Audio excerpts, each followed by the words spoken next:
at today's little reflection is, do you know what you are praying for? That the words that we pray are more than just beautiful poetry. When we're truly making them the prayer of our heart, we are asking something of the Lord. Do we understand what it is that we are really praying for? What we are asking him to do in us and through us.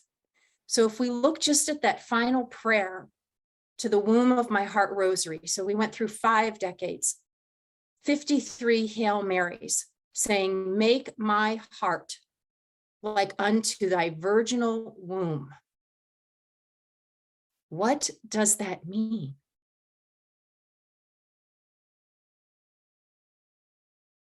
What are we asking for? Her virginal womb. First of all, make my heart pure.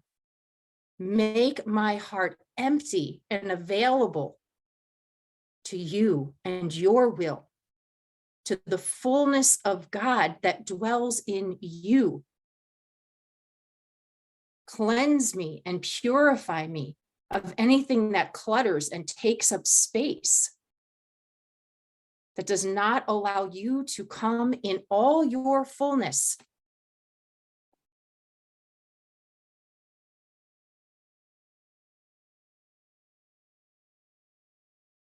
Cleansing and purifying is painful. It is work. It entails cooperating with his grace. He doesn't take, he will not take from us. He will only receive that which we offer to him as gift, which means we have to surrender. We have to let go. We have to work with him in praying for those dove eyes, asking Mother Mary to illuminate our hearts and show us what needs to go. What am I clinging to that is not of him? What are the wounds, the attachments, the false loves, the sins that I need to surrender and allow him to receive as gift from me? Make a gift of our misery. When I think of how he told Saint Faustina that she hadn't given him everything. And she said, what?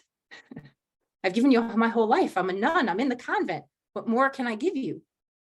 And he said, no, you haven't given me your misery. And when I contemplate that, I think my misery is the only thing that was not originally a gift from him. Everything else I have comes from him. What more pure gift is there that I can give to him than my brokenness, my sins, my false loves, all that he did not give to me? I can make a gift to him so that he can redeem it, so that he can transform my misery into his glory. So that's the first step in allowing our hearts to become like Mary's virginal womb. Her womb was immaculate. It was pure. It was empty. It was available. It was open. It was receptive. Is my heart pure? Is my heart available to Christ? And remember the teachings of St. John of the Cross. God doesn't want us attached, even to spiritual goods, to be attached to nothing but him alone and what he wills. And this is what happens in the dark night of the soul when John of the Cross says so many souls stop there or turn back. Because when he starts showing us how attached we are even to the goods of this life and how we have to let go, wow, that is a dark night. That is a painful process.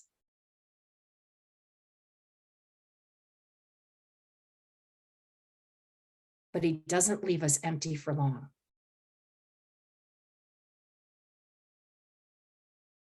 If we're willing to let go, if we're willing to let him rightly order our desires, to teach us disinterested love, where I love you, even my children, even my spouse, my mother and my father. I love you with disinterested love, with the love of Christ. That is all for your sake and your good, not because I'm grasping and clinging to relationships to fill my needs. No, I arrive already loved by the bridegroom. I don't need anything from you. I want to share the gift of myself with you, and I want to receive the gift of you. That's all. No grasping, no clinging, no disordered needs and loves. Jesus is my all in all. And from the overflow of his love in me, I can give and receive with a pure heart, an empty, available heart, open to all he sends to me. My soul can truly become a shelter for other souls where they can be nurtured and loved and come to know the bridegroom, so that he might love them into full bloom too, that we all might become who God created us to be, and truly the world will be on fire.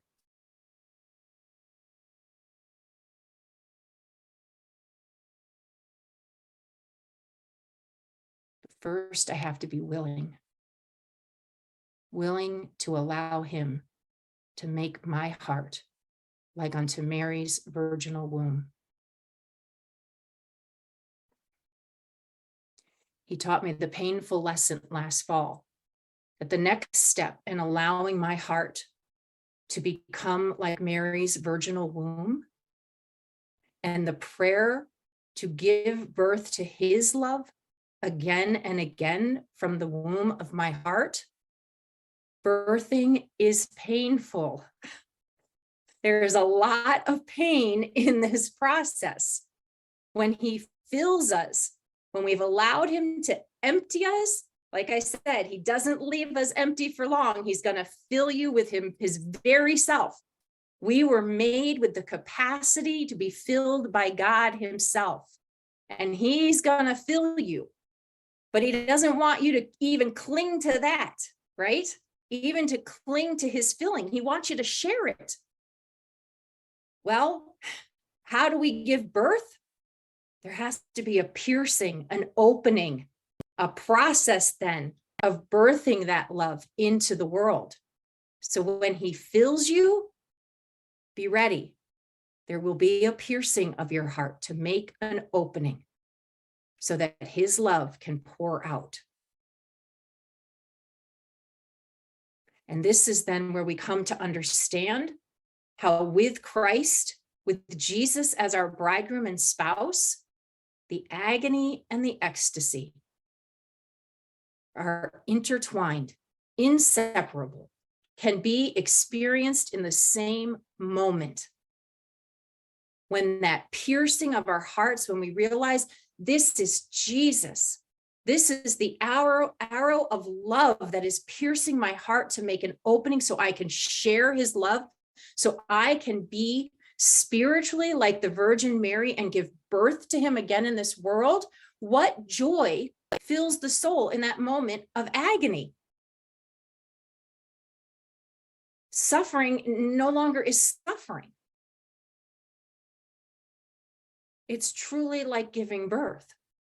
It's pain, but it's necessary pain that leads to such good, to the ultimate good, not just for me, but for souls and for Jesus.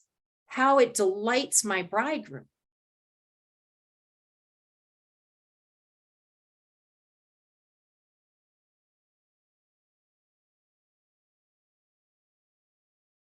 If you read Teresa of Avila, Teresa of Lisieux, they talk about these moments of ecstasy intertwined with agony, and say they would gladly die of that pain, gladly suffer that agony again and again, because of the joy of that union with Christ, that joy of being one with the divine will. I don't know a better word for it, but I know that it's no longer suffering. Suffering is not the right word, not with the connotations that that word carries in our world. How can I truly suffer if I know that I'm with Christ? I pray for those who don't know him and are suffering. That is true suffering. That is hell on earth. What is hell but the absence of God?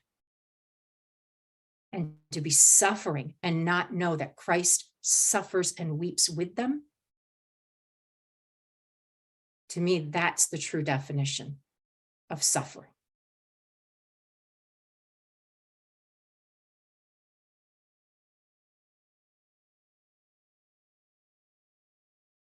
When we bear the pain with Christ for love of Christ and for love of those who do not love him, it becomes joy and peace. It's transformed. Where he enters in, everything is transformed. In the spiritual canticle, when the bride is asking the creatures, have you seen him whom my heart loves? And their response is yes. And where he passed, grace and beauty flowed from him. And you just see, when you read those lines, I just get this vision all the time of Jesus walking through the desert. And as he walks, just flowers and green just blossoming and blooming in his footsteps. When we invite him in, even into the most torturous pain that we know, into our grief and our weeping, into our brokenness and misery, he transforms it by his very presence. The gaze of the bridegroom does transfigure and transform everything. To stay in that gaze, that's what we need to do. Stay in his gaze. Mother Mary, help us. Teach us. Make us all teachable, Mother Mary. Teach us the ways of love.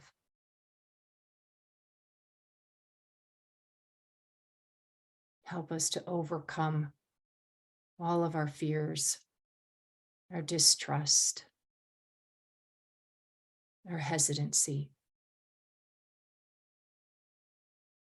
to stand with you at the moment of the annunciation and incarnation of our bridegroom, to throw our arms wide and to open the wombs of our hearts and say, yes, yes, let it be done unto me as you desire. Let it be done unto me. She didn't ask, what do I need to do next? She just said, okay, here I am. Let it be done unto me. And boy, do we struggle with that.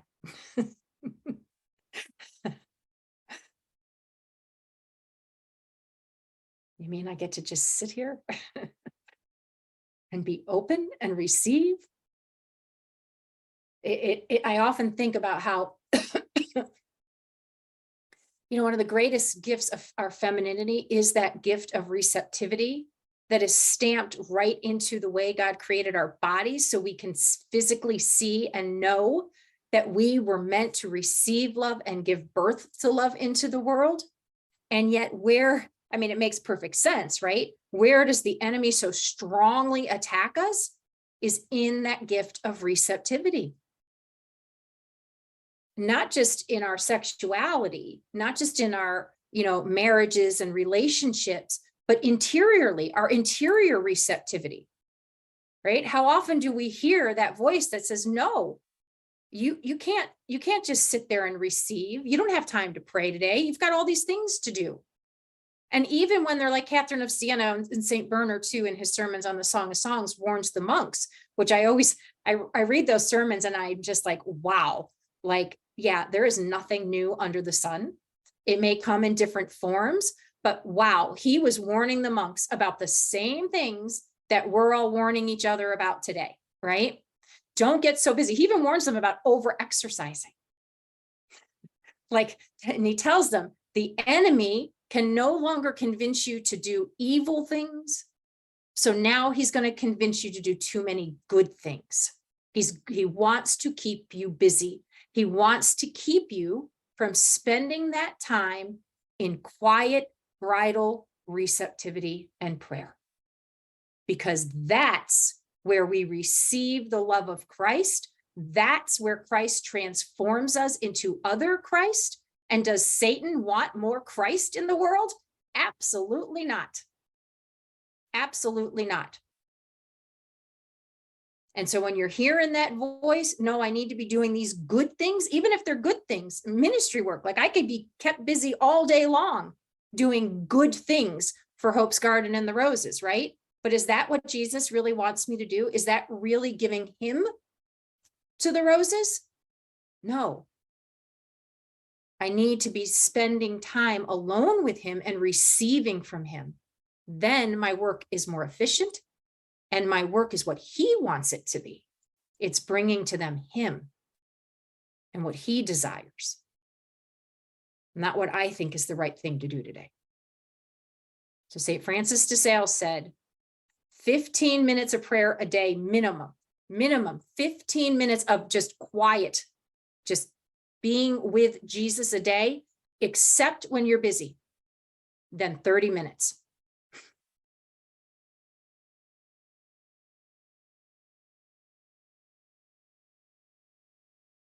The bridal posture of prayer, make sure you're spending every day in that bridal posture, giving him your heart to be like unto Mary's virginal womb, so that he may fill you, and then you may give birth to him again in this world that hungers and thirsts for real love, authentic love, God, Christ, who is love.